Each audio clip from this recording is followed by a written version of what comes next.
6 years after the original film, Frozen 2 has finally arrived in theaters. But do the new songs work as well as the old ones? Are the new characters worth falling in love with? Does Olaf still love warm hugs? Here's a spoiler-filled look at the 5 best and 5 worst things in Frozen 2.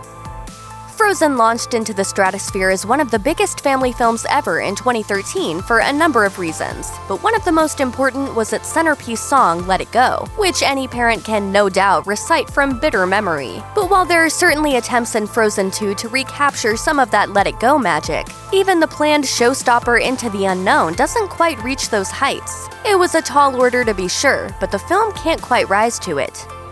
Still, if you don't compare the songs to Let It Go, there are joys to be found, especially in Kristoff's goofy power ballad Lost in the Woods, which gives Broadway star turned Disney darling Jonathan Groff a chance to do his best REO Speedwagon impression. Add in a chorus of reindeer backup singers, and it's the most pleasant surprise in the film.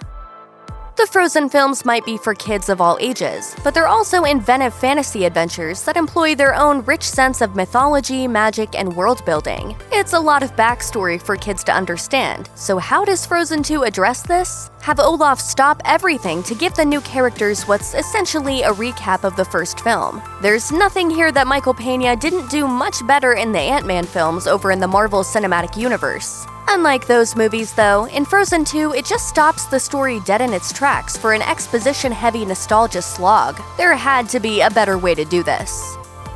The first Frozen featured some beautiful animation, so how could Frozen 2 hope to top it? Directors Chris Buck and Jennifer Lee made the somewhat gutsy decision to get the lead characters out of the familiar confines of Arendelle and winter, bringing them to a magic forest stuck in perpetual autumn. That unlocks a new visual creativeness. From Elsa's battle against the ocean itself to her fight against the fire salamander, Frozen 2 is absolutely stunning to look at throughout.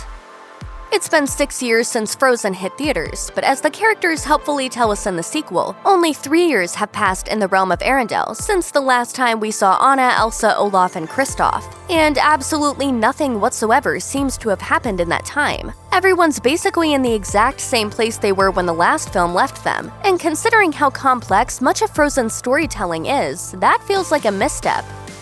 The static nature of the characters at the start of the movie feels particularly jarring, considering Frozen 2 is actually about growing up and becoming different people. Elsa, Anna, Kristoff, and even Olaf all wrestle with the reality of growing up, and possibly growing apart. That's just one of the mature themes Frozen 2 touches on. The sequel explores the nature of legacy, the sins of the past, and the ways in which we can redeem each other through deliberate attempts to heal old divisions. The plot doesn't always work, and younger viewers might not understand the themes, but Frozen 2 doesn't lack ambition. It's trying to say something, and that's saying something. Disney has a long history of introducing memorable new characters in sequels to keep things fresh. Toy Story, for instance, has Jessie, Bullseye, and Forky, just to name a few. But while Frozen 2 introduces some new characters, none of them seem particularly interesting or important to the story. Even the film itself doesn't seem very interested in the characters, introducing them only to pretty much write them out in the next scene. If you can remember the names of any of the Arendelle soldiers or the Northuldra people by the end of the film, it will be a miracle.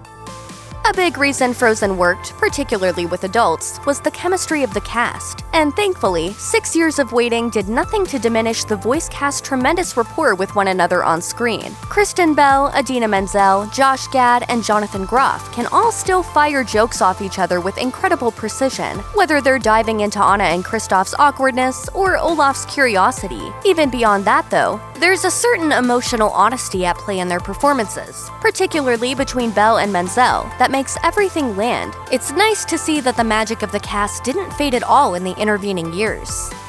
Olaf's recaps aren't the only bit of clumsy exposition in the movie. Frozen 2 seems so intent on getting started that they kinda botched the setup. After a short flashback with Anna and Elsa's parents telling a bedtime story that serves as a massive plot dump, we segue right into Elsa hearing voices, magically activating all the elements, and nearly blowing up the city in a rushed sequence that feels fairly incoherent. By the end of the film, the beginning finally makes sense, which is great for an experimental film like Memento, but not so great for a kids' movie.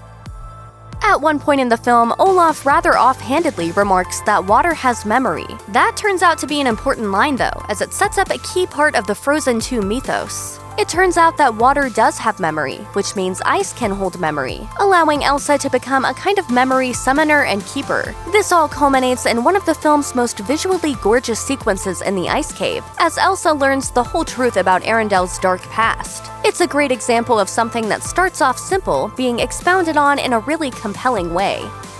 Check out one of our newest videos right here. Plus, even more Looper videos about your favorite films are coming soon. Subscribe to our YouTube channel and hit the bell so you don't miss a single one.